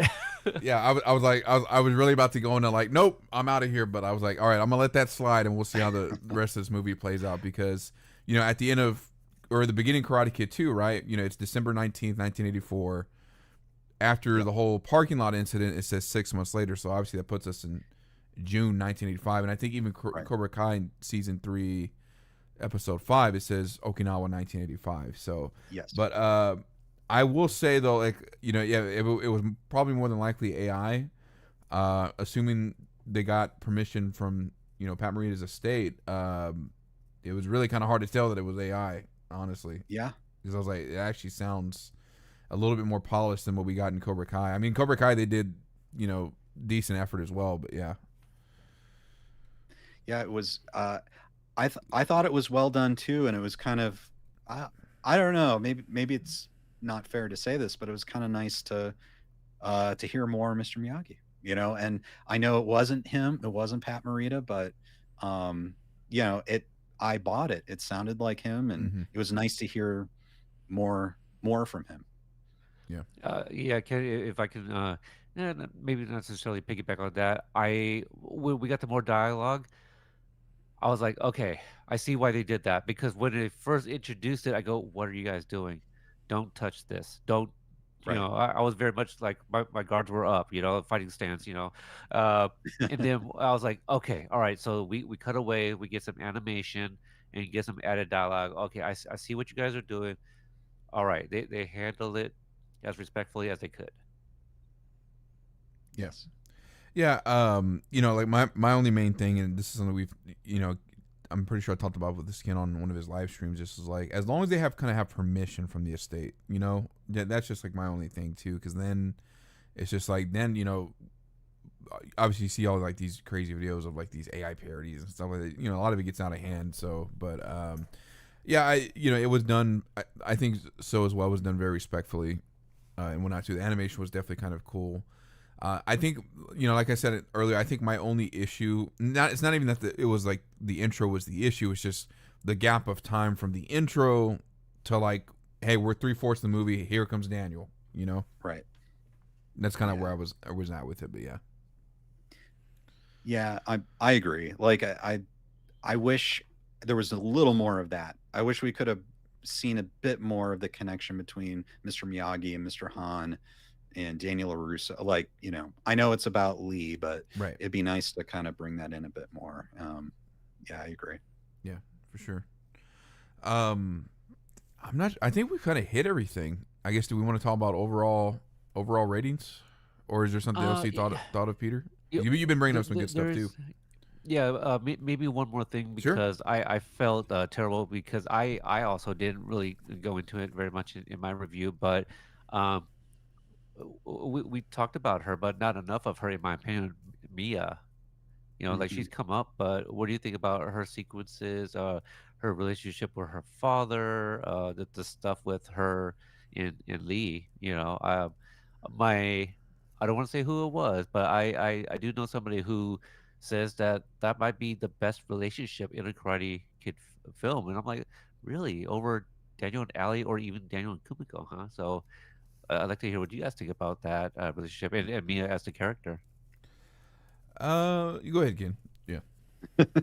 Uh, I thought the actress who played Mia was great. I thought that she and Ben Wong were had great chemistry together. Like they just it was just effortless. You know, they were just together, and you know it made sense. I will say though that the one thing that maybe I didn't like as much was I think both of the main female characters kind of defaulted into a sort of a nagging mode, like you can't do this, you can't do this. And you know, Lee's mom too, like it seems like a lot of times when she's on screen it's like to say, no, you can't do this, you can't do this. And Yeah. I felt like sometimes Mia kind of got into that rut too, where she was just like the obstacle. Uh, However, I thought she did a great job, and I totally bought them together. Yeah. Yeah. Yeah, I thought No. she was charming. Yeah. I know. I didn't really have a problem with her character. Like I said, my only issue really, which I didn't like. Chad, what's up? By the way, um, was just she explained the whole Conor thing.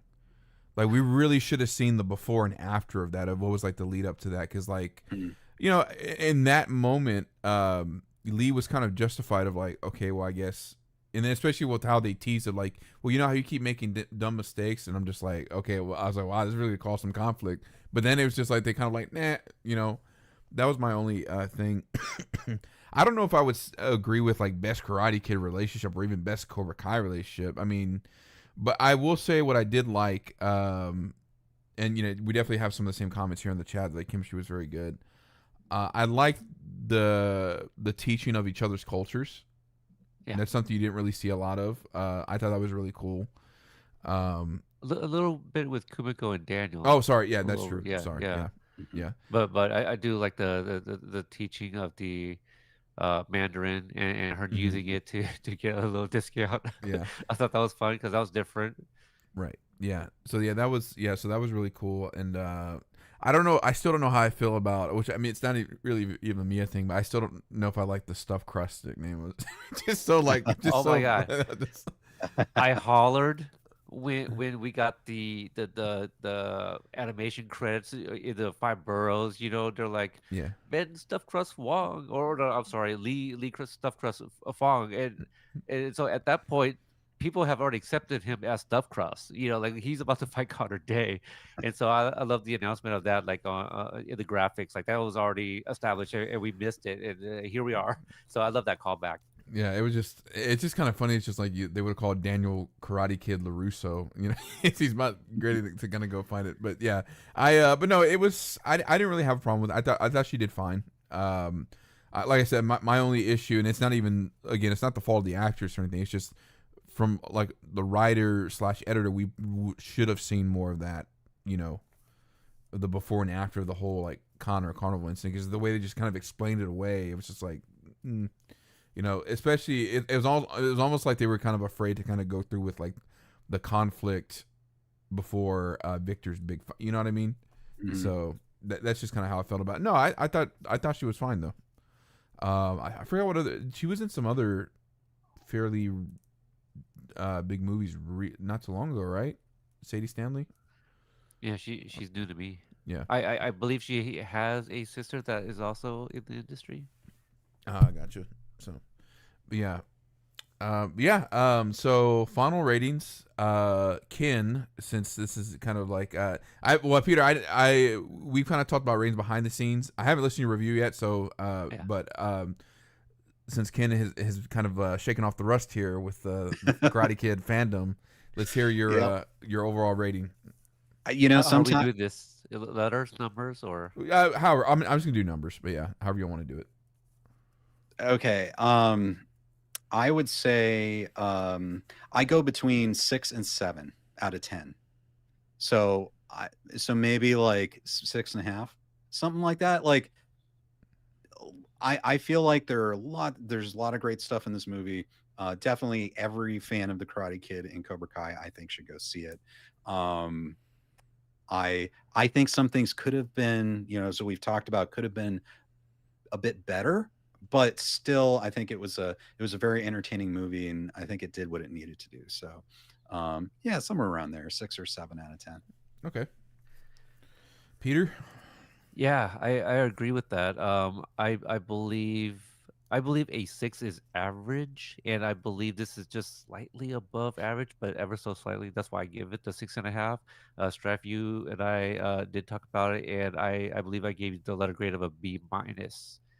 Like, I thought it was very good. It's just it lacked stakes. I know, Ken, you were talking about tension and stuff like that towards the end, but we hear in exposition like the stakes, but I never really felt it, and it lacks like the memorable villains that the people love to hate. Like we don't like Connor Day, but I don't know if anyone hates him, and so for that I would give it like a B minus 6.5. Yeah. 0 out of 10. No, I can't even say that with a straight face. No. Some people probably did. Yeah. Yeah. No. I think I would say I kind of agree with y'all's rating. I was initially a 6. After the discussion, I would say I'd kind of agree with Peter's 6.5. Because here's the thing: it's some people are saying it's the worst Karate Kid. No, like no way. It's no way worse than next Karate Kid. Like I mean, all due respect, like that's definitely like easily. A lot of people say the weakest Karate Kid film, right? So definitely not that. I would say it's kind of in the middle. I mean, obviously it's not. I'm not going to put it above Karate Kid Part 2 or Karate Kid 1. But yeah, I mean, it was decent. I was like I said, Ben Wong, Joshua Jackson easily carried the film. Had there been a little bit more work, I think it would have been even better. But yeah, no, I think that these are kind of like solid ratings personally, and I would still have I still have fun seeing it. Would I say it's a must see for Karate Kid fan? Maybe not, but I would say if you're a casual fan, you would probably like it. That's just kind of where I'm at with it. But I mean, it like I didn't walk out of the theater and be like, oh, I wasted my money. It was still enjoyable. Hour and a half. It was a good time. If you guys want to do like a kind of a ranking, of the Karate Ooh. Kid films, like I would put this, kind of. Okay, so let me preface this. The way I rank my Karate Kid films is the order of most likely to watch. Okay, Mhm. So I think the both of you guys know I have Karate Kid 2 at the very top because I just love that film. That's one I watched the most growing up as a kid. Mhm. Um, and I owned all three. My dad bought me all three of them on VHS. And so I would put, 2, 1, and 3 and Legends just slightly behind 3, because it lacks those villains. And part 3 has those villains, and what I love about part 3 is the very sad dynamic between Mr. Miyagi and Daniel, because that film still makes me feel.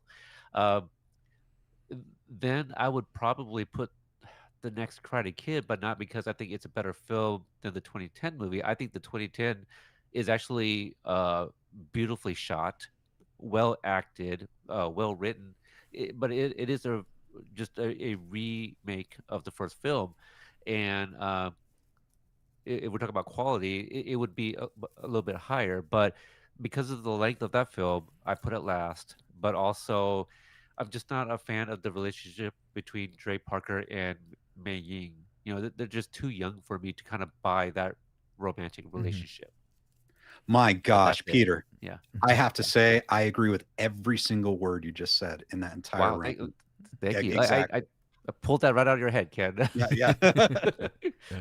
Yes. Yeah, you see, I still need to go back and watch Karate Kid 2010. I told myself I was going to do it before Karate Kid Legends came out. I just never got around to it. But no, I agree. Yeah, it's because Dre is so young. I mean, Jade Smith's so young in that movie. It's kind of hard to eh. So, for me, yeah, I mean, I would agree because like for me, Karate Kid and Karate Kid Part 2 are kind of like to me same tier because I think Karate Kid Part 2 was as close as you could get to the magic of Karate Kid Part 1. But it's the main difference is now it's more, and as Robert Mark Hamill intended it, it's more intended, or excuse me, more focused on Miyagi now instead of Daniel. Because I think somebody pointed out to like if you watch Karate Kid 1 and Daniel's in every scene, so that's kind of why people feel kind of very connected to him in that movie. And then Karate Kid Part 3 was meant to be focused on Kreese, but because of Martin Cole's schedule, obviously Terry Silver was born, so. Yeah, I would still kind of put this in the middle. I will say though that if we're going by having memorable villains, I would say I would definitely agree with Karate Kid Part 3 kind of trumping Karate Kid Legends in that triumph. But for me, I'm kind of half and half on that, just because Karate Kid Part 3, and in some ways I can kind of agree with Ralph's Macho's take on it, is it is almost kind of a rehash of 1. And there are some times you can kind of tell that Ralph was just not having a good time with that film. There's one thing, I don't know if you guys ever noticed, but like there's like some lines that he always like repeats like over and over, and like I don't know if it's just him just trying to like add more flesh to Dan. And I'm trying to give one example. That mac and cheese thing, for example, he's like, "Hey, I love mac and cheese. You know me, I love mac and cheese." Because man, if it's one thing I enjoy, it's like mac and cheese. Okay, we get it. Velveeta's sponsoring you, bro. But like. So yeah, I think that's still fair, but I mean, obviously, I would definitely agree that Terry Silver, Mike Barnes, easily more memorable than Conor, Day, and O'Shea. If Yeah. you could just swap those two for the other two, like we'd have like Legends would be a great film. Put Terry Silver in the O'Shea role, Mike Barnes instead of Connor Day. We got a movie right there, fellas. So, speaking of Mike Barnes, I wonder if Conor's final fight was a reference to Mike Barnes, because the color scheme was I very mean similar the to the the gi. the Mike Barnes Shotokan gi. Huh. Maybe he was trained by Tournament Terror. Yeah. Yeah. Karate Kid Legends Part 2: The Return of Mike Barnes. Yeah. Yeah, so yeah, because I thought they maybe did it from I forgot the villain's Dre's rival in 2010. Oh, Forgot his name. I don't remember. Yeah, I don't remember. but his colors are inverted. It's actually the red with the black where it's. So I thought that was maybe what it was. But some quick comments from the chat, real quick. Let's see. People are glad Billy Zabka showed up. Let's see. They did a good. This was talking about Miyagi's house. They did a good job with the front yard with the oil rig thing. Jenner also says he wishes the relationships were more fleshed out. I think Sadie was also the live action Kim Possible. Okay, so that might be why she seemed familiar. Wildman Beyond Welcome In says, I just saw the new film and I enjoy the way it was. It's mixed with people. So, yeah. Patrick also says, supposedly the film is set 5 years after Cobra Kai season. Really? That's the first time I've heard of that. I've heard, I heard 3 and 5. Yeah. So, I think Ralph said 3. Yeah. But I do have like one kind of last question to kind Sure. of close it out with. Yeah, let's You go. were just talking about the styles and stuff like that. Number one, headband and Li Fong's gi. What do you guys think about those? The Miyagi headband that Daniel gives him, it was probably underneath all those other things in the Miyagi box. Yeah. Right. I like the gi. I don't know what I think about the headband.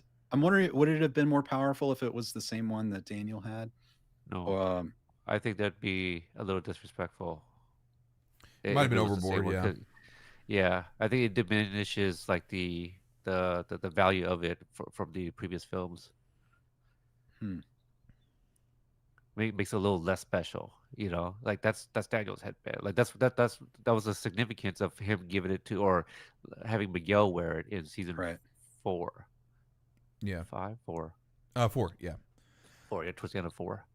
Yeah, I think it works. I mean, the new headband works because it's the two branches, one tree. Even though they really didn't expand on that whole concept, I think it still works. I mean, for the symbolism, green, in this case, for like a positive character symbolism trait, it's usually associated with growth. So I think the color was very fitting.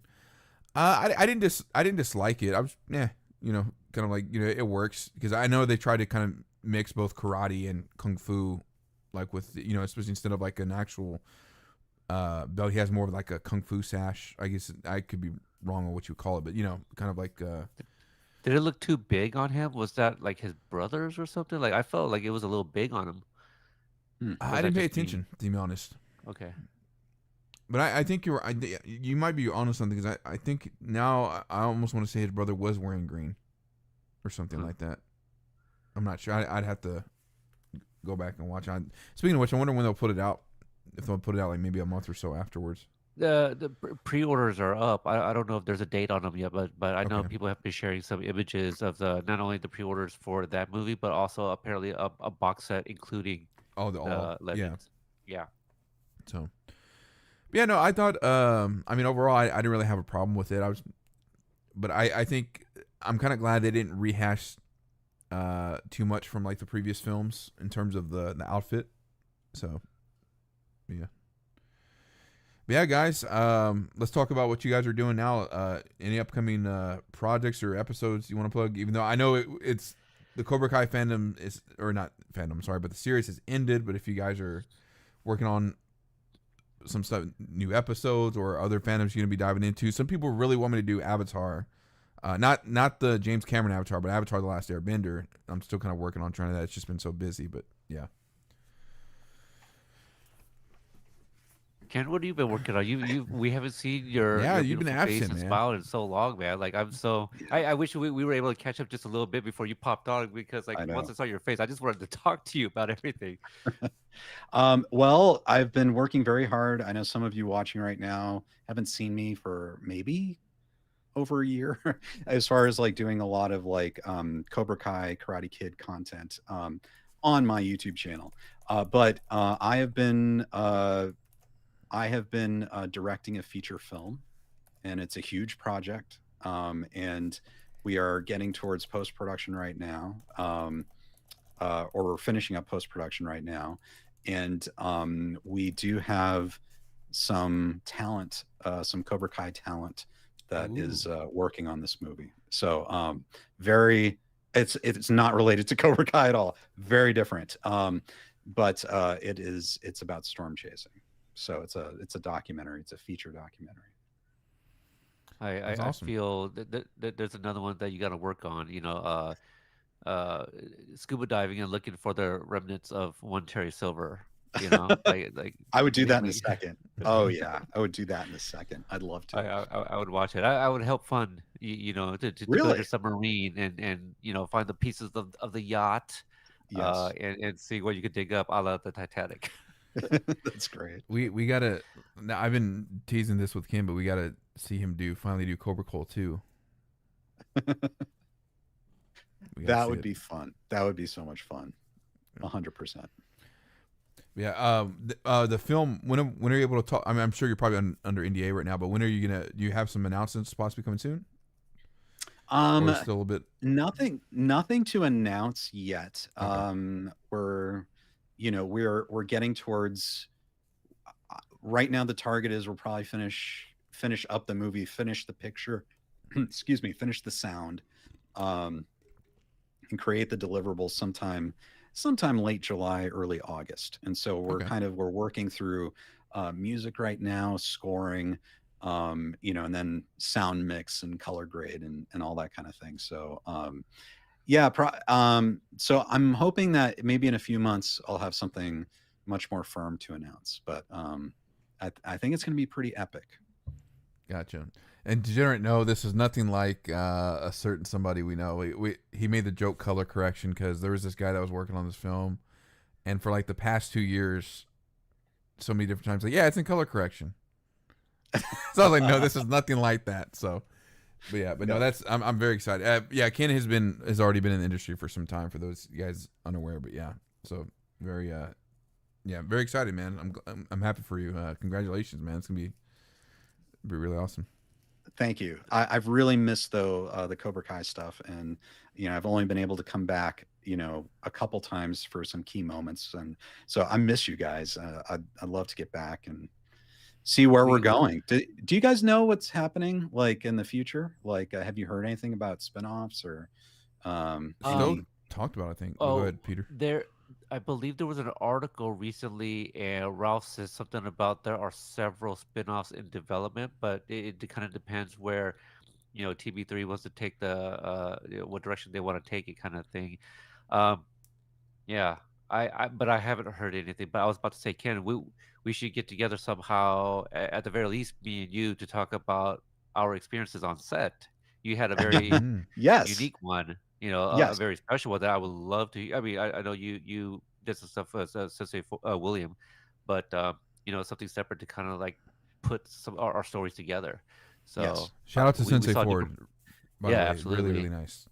Yeah, because you saw the end of part two, and I saw the beginning of part two of season six. Yes. Yeah, Yeah. we really definitely have to talk about that. 100%. For sure. Yeah, no, How that'd about be you really guys? cool. What Uh, Uh, you had Peter. Yeah. well, for me, now that Cobra Kai has concluded, I can kind of currently shift focus to finishing up my season one of Twisted Metal because season two is coming the end of July of this year. I'm currently taking a little hiatus. I am keeping an ear out for spin-offs. I'm really hoping for a prequel series of Miyagi because that's 100% I would do. Anybody else, I'd have to really think about putting my time into. But if it's Miyagi, 100% all in. Everyone else, I really got to think it through. Not something that I am creating, but something I will be a part of.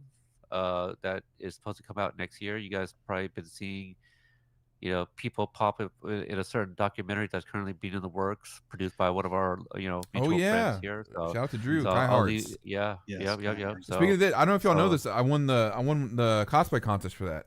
Me and my friend did Charles. not know. Nice. Yeah, Did not we know. we he announced a while back. I'll have to send it to you guys. But yeah, I entered. I was like, I'm sure somebody else will do like a really cool pose because I was a guest at More Phenomenal back at the end of March, and the first day we did Miyagi and Daniel. That's kind of why I've been kind of keeping my hair long and stuff. And so of course, we did like the kata pose in front of my table, and then like I did the hashtag. Why not? We'll see. Like I wasn't really intent on winning, but then like like, hey, you guys are gonna get a credit in the documentary. So I was like, oh okay, that's awesome. So yeah, me and my friend Charles, I think he said it's like a credit or something, or maybe Okay. even if it's just the picture featured in it, it's still pretty cool. So yeah, shout out to Cobra Kai Yeah. kid Drew. So yeah, Yeah, absolutely. I'm pretty excited about it. It's something I got a heads up over like a long time ago when Kayvon conceptualized the idea for the documentary and the pictures you guys been seeing of other people, with like these massive collections of like autographs, memorabilia. Mine is a different approach, and I'll leave it at that. For my Mm, sequence, but nice. it's coming up soon. They're coming up to Portland here. That's awesome. that's great. Qu- uh, there's a Cobra Kai board game. Wild Man Beyond says. Do y'all know about this? I No. uh, oh, I have to who look this up real quick. I thought it was. Did you not buy something that was like a game? Me, Who was it? There is one, but it's one of those that seem a little complicated to play. oh, Road to Victory. It came out a couple years ago, apparently. Oh, a card game. Yeah. 2 to 4 players, It's 30 kind of like minutes. when Back to the Future came out with like a card game too. Like I purchased it, and I had no idea what I was doing. Might have to check it out. Yeah. Yeah, no, Waldman also brings up a good point. Man, I'm just gonna put this out there. John, Josh, and Hayden, if you guys need a consultant for the next video game, please. I know y'all. Not, I mean, not them specifically, but I know whoever did the studio was listening to my first video I put out on there, and they kind of used some of the ideas of Cobra Kai 2 Dojos Rising, but we don't know how that game went. But yeah, no, for me, well, actually, Peter, do you want to talk about the con that you'll be at pretty soon too? Oh yeah, Because yeah, yeah. I'll have a con I'll be at too. But yeah, go ahead. Yeah, I completely forgot we're already in June, but at the time of this stream, we have under 3 weeks left. The Washington SummerCon, I believe, or Washington Mm-hmm. State SummerCon, 12 cast members will be in attendance. Of the senseis, we have Martin Cove, Yuji Okamoto, and Alicia Hannah Kim. And then of the students, we have Sholo, Jacob, Mary, Tanner, Peyton, uh, Brandon H. Yeah, Brandon H. Lee. H. Yeah, it's Mhm. H. Mm-hmm. Okay. I don't know why I can't picture it right now, but we have Patrick Lewis who plays Axel, Rada Vallandigham who Mm-hmm. plays Zara. I believe is her first Cobra Kai con as well. So uh, I think I named them all. That might be 12, but Yeah. a pretty good turnout. And yeah. Oh, I believe Jesse was also announced. Jesse Cove. Yeah. So Oh, yeah, also, I will be going. Elizabeth Berkley, right? I think isn't she also? Yes, Well, kind her of Cobra and Kai. Yeah. yeah, Mark Paul Gosselaar. So those two will be there for Saved by the Bell. But yes, so Cobra Kai adjacent, Yeah. absolutely. Winnie Taylor. Yeah. Yeah, that's awesome. Yeah, I wish so wish I could go. But there's a con here that I same know. weekend that I got approved for media for, which I'm pretty excited, called Comicpalooza. There's one guest I'm actually kind of excited about, Grant Kirkhope. I don't know if you guys have heard of him. He's the composer for GoldenEye 64. Oh Oh, wow. okay. So the iconic, the meme. It's kind of been Yeah. memed on the pause theme. So I got to ask him about like how he used like the sample from the movie. He also composed for Banjo Kazooie, but no, Ming Na Wen is gonna be here at Comicpalooza. Hayden Christensen, some other wrestlers too. The Godfather, Victoria, Tori Wilson. I'm trying to think who else got The one, announced. the one I'm going to has Jericho and Brett, Hitman Hart. Oh my god, Oh wow. I'm going to the I wrong know. con. There you go. No, but they approved me. I was This like, is a big one. yeah. So they, man, yeah. I really wish I could have gone. I mean, really, like for me, like I mean, that are kind of my. I still want to meet, which I'll talk about. I'm going to meet a couple of them in July. Brandon, Mary, and Tanner. They're Yuji, of course. Yuji really as well. But yeah, up there. Who else was that Comicpalooza? But yeah, no, Hayden Christensen. I'm sure his line will like be sold out. Like I remember when I went to Dallas Fan Expo a couple of years ago for the day. I was just trying to get like a thing a day of because just it happened. I think it was like kind of like a last minute announcement, and like nope, already sold out.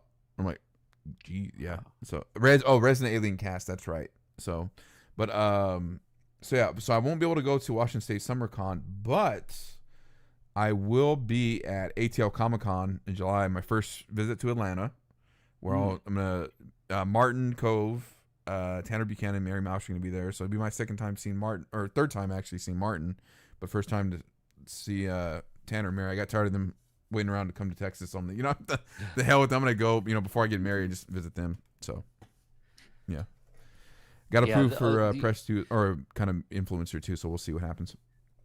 that Yeah. that Washington State one, like they announced like so many of them like Yeah. at the very last second because like I was like, oh, okay, cool, this group is going, that's amazing, and I was having like FOMO really hard for the event in New Jersey, the Salute to Cobra Kai, Yeah. and then as they started announcing everyone else, I go, okay, I feel much better now because I stay on my coast. and I don't have to fork out like a few $100s just to fly over there on top of everything I would have been paying for over there. So I feel good about it. So if you guys are on the West Coast, look into Washington State SummerCon. Yeah, you know what? You know what's funny because of how things have played out. So I was not going to go to the. Well, I was kind of hesitant about going to that, Jersey Con, because I was kind of looking at the fees, like, but so I was going to go to Dallas Fan Expo here, which was the same weekend because Mr. T and Dolph Lundgren were going to be here, but Dolph backed out, and I did get approved for press for that con. I was just like, well, you know what? It's kind of like a far drive. I'll just save some money and not go. And I was just like, man, I really could have just gone to, but like, I also just, I don't know if I told you guys, but I just kind of got over COVID, like my third bout with COVID a couple weeks ago. So like, it's just like the timing still would have been all, kind of crazy and whatnot. But yeah, I, like, hopefully at some point though, Yuji and Brandon are kind of definitely like the top of my list to me, especially because I had so many. I don't know if you guys saw, but speaking of when Sensei Ford, he is it the Beginner's Mind Journey? It's his new podcast. His first episode was Brandon H. Lee. He like mentions me right out the gate. I think 2 episodes. The first 2, it might have been split up, but I feel. Yeah. I think he's doing a 2-part. But the first part with Brandon came out, and out the gate they start talking about me. I'm like, whoa, what the?